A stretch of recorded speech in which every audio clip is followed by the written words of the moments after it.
وسلم علی رسولہ الکریم اما بعد اللہم صلی علی سیدنا محمد وعلی آل سیدنا و مولانا محمد وبارک وسلم۔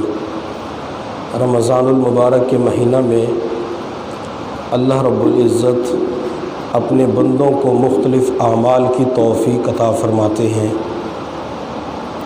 ہم رمضان المبارک کے مہینہ میں بلکہ پوری زندگی جو اعمال بھی کریں وہ صرف اور صرف اللہ رب العزت کی رضا کے لیے کریں۔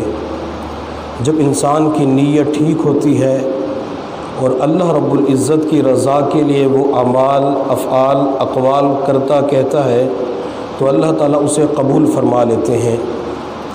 اولیاء اللہ کے اندر، مشائخ بزرگوں کے اندر ایک بزرگ گزرے ہیں، حضرت بابا بلے شاہ رحمۃ اللہ علیہ۔ وہ بڑا عارفانہ کلام پیش کیا کرتے تھے۔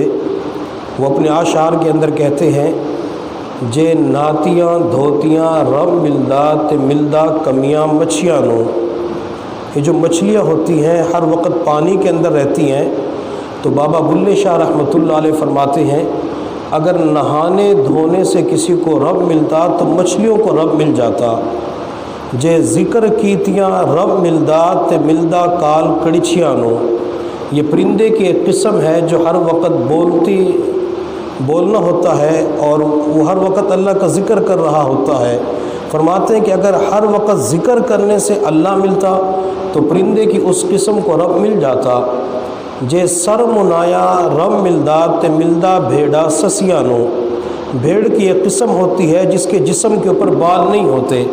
فرماتے ہیں کہ اگر گنجا رہنے سے، بال کٹوانے سے رب ملتا تو بھیڑ کی اس نسل کو رب مل جاتا۔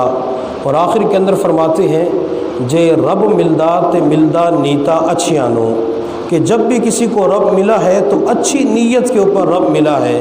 تو ہمیں چاہیے کہ ہر اعمال اللہ رب العزت کی رضا کے لیے کریں، انشاءاللہ اللہ کا قرب ملے گا اور اللہ کے حبیب صلی اللہ علیہ وسلم کی سچی محبت نصیب ہوگی۔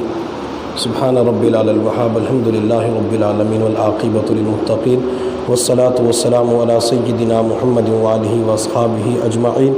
ربنا آتنا فی الدنیا حسنۃ وفی الآخرۃ حسنۃ وقنا عذاب النار، وصلی اللہ تعالی علی خیر خلقہ محمد وآلہ واصحابہ اجمعین برحمتک یا ارحم